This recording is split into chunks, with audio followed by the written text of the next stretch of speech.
Sveiki visi. Dar, žinot, pagalvojau kažkaip, kaip čia iki to kalno elektra ateina, nes čia viskas veikia. Visi elektros prietaisai ir taip toliau.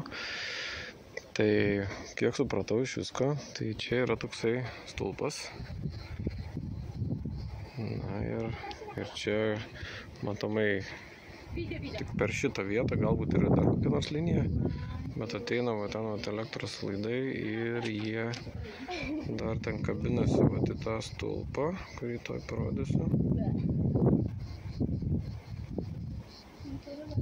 Tai va kabinasi čia ir ten eina dar tolyn, tai matomai iš ten kažkur ateina elektra ir jie tada čia ateina iki šito stulpo ir galiausiai ten eina per žemę ir viskas, ir iš to viskas čia, kaip suprantu, maitinasi, kaip sakant. Tai va toks dar vienas įdomus niuansas.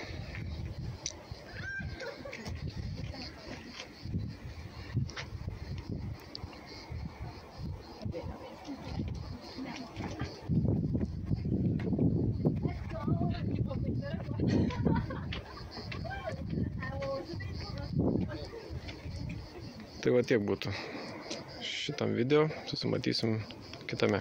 Iki.